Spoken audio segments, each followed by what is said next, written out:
Okay. The way to a man's heart. What's happening, fam? L.A.R movement still moving. At the request of a subscriber, she wanted to say, could you put out a video about a way to a man's heart? I'm a bachelor, but that don't mean I'm not a man. I got a heart. But here's the thing, and just for y'all reference, um, when I do a lot of videos, a lot of them come up from experience, but I also am one of those people who talk to other people just to make sure I'm on the right page. Like if I'm talking a subject that you think I have no knowledge in, I'll probably talk to somebody who has a lot of knowledge in it just to make sure I'm not selling you no bullshit. So, that being said, the way to a man's heart. First is intellectually. You gotta be able to have a conversation with that man. You gotta be able to communicate with him. You have to be able to stimulate him mentally to the point where he wants to talk to you. He likes talking to you.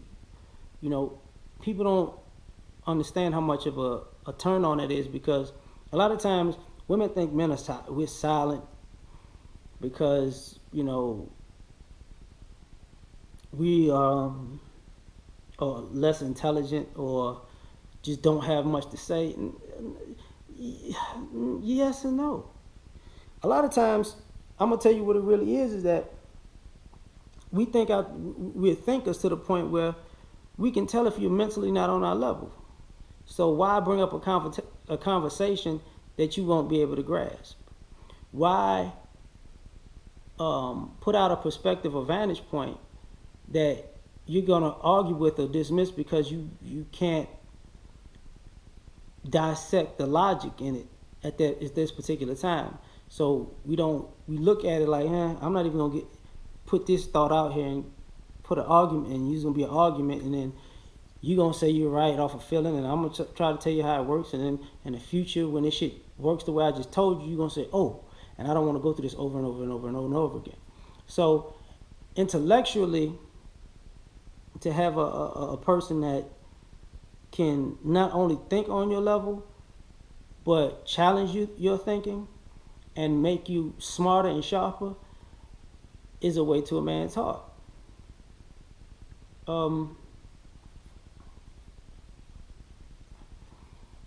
Reciprocity, or you can call it nurturing. If a guy is dating you, or courting you, or getting to know you, the effort is supposed to be reciprocal. So you have to give him something in return when he's giving you something. He takes you out on a date, you give him appreciation. You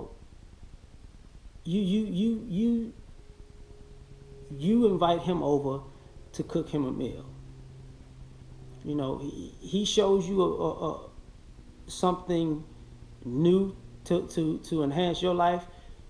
You in turn learn a little bit more about him and find out some things that he doesn't know that you know, and you in turn show him some things that you know that can enhance his life.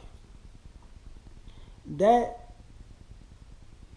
will make a man like really have a true feeling for you, because he'll realize you're of value. Just like with the intellectually, you're of value in a reciprocal in a nurturing reciprocal way. You're of value. Friendship.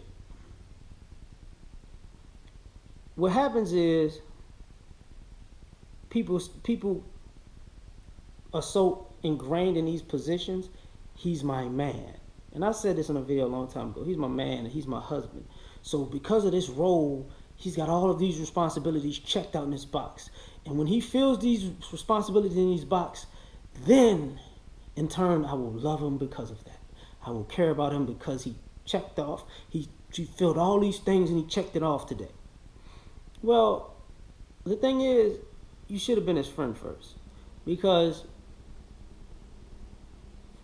if the guy is a utility for love, he's not gonna love you back because you don't love him. You love his achievements, his accomplishments, his um, his work ethics, which is nothing's wrong with that. You're supposed to have a strong work ethic. You're supposed to be a producer, but you can't. You a guy doesn't want to wake up and just produce for a person every day for their lives. And I want you to understand this when I say this. Uh, it's kind of like when women go on a feminist rant, I'm not going to be your slave, but in turn, you're basically saying this guy needs to be an indentured servant for me. He's only going to make me happy if he does all of these things that I benefit from.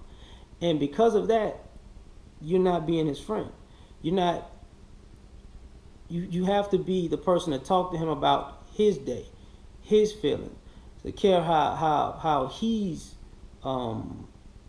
doing mentally, physically, spiritually, you got to care about his emotional state. You have to be in tune to the person, not just the production. And when you become this guy's friend, it makes the relationship better because he can communicate with you better because he's not communicating to a pseudo boss or employee. He's communicating to his friend. And you can share more with a friend. You could trust more with a friend.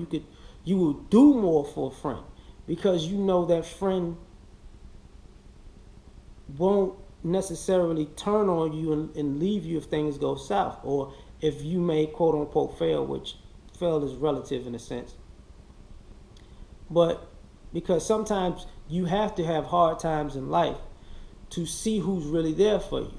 And you know who really stays when you're having hard times? You know who really shows up for you when you're having hard times? The true friends in your life are the ones who are there for you when shit goes bad.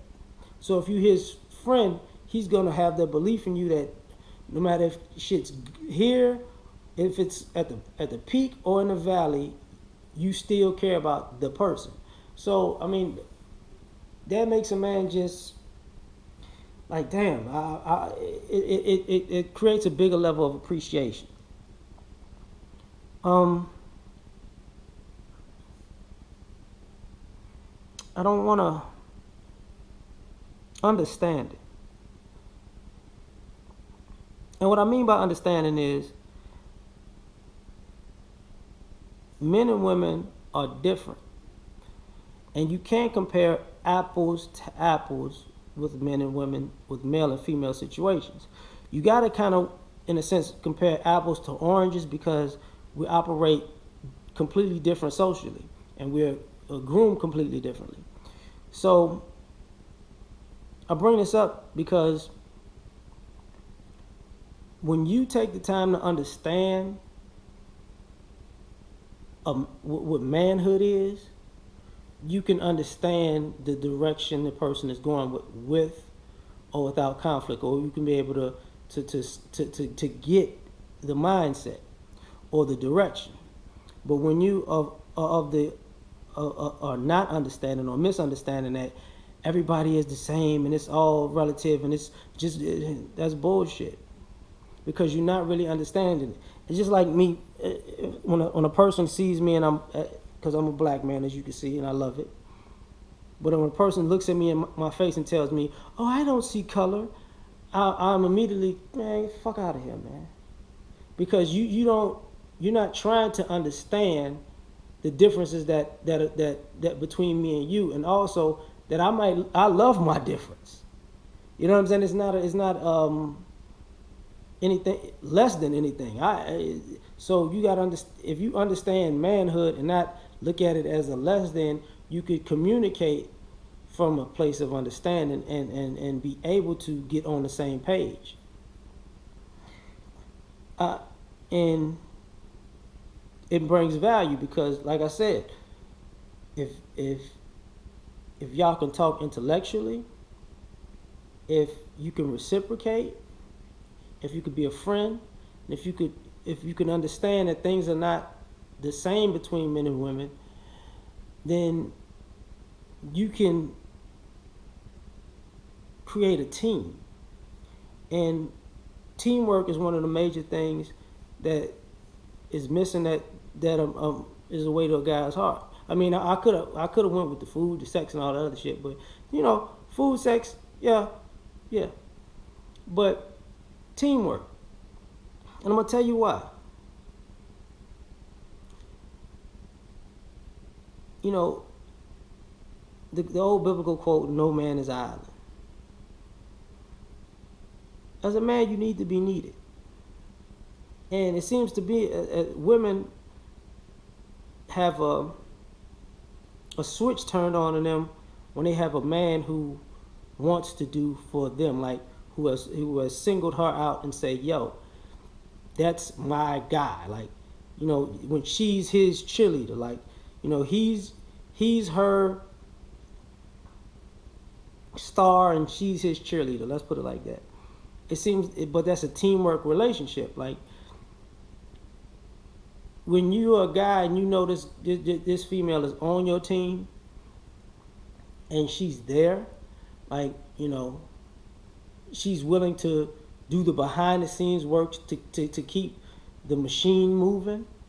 She's willing to sacrifice and sometimes put her pride and ego to the side so that you can move forward, and you in turn will reciprocate to make sure she does the same. The cohesion in it is something that's a turn on, because you're actually working towards a goal that is bettering each other. It's different from when you're working with somebody. It's different than working for somebody. And when you're working with somebody, it makes them work harder to not let you down. And if you make a guy, not necessarily make them feel, because a lot of times it's disingenuous when you make somebody feel a certain way, because that doesn't necessarily mean you feel a certain way. But when you can show that person that you're on the same team with them, you can't get rid of that, because you're not gonna find that type of loyalty and effort just any old where. The qualities that I'm talking about are qualities that, and I don't mean to be cold when I say this, are qualities that women sometimes feel like all women have, but not true. You can ask any guy, not true. So those are ways to a guy's heart, and I'm gonna leave it at that. I'm out.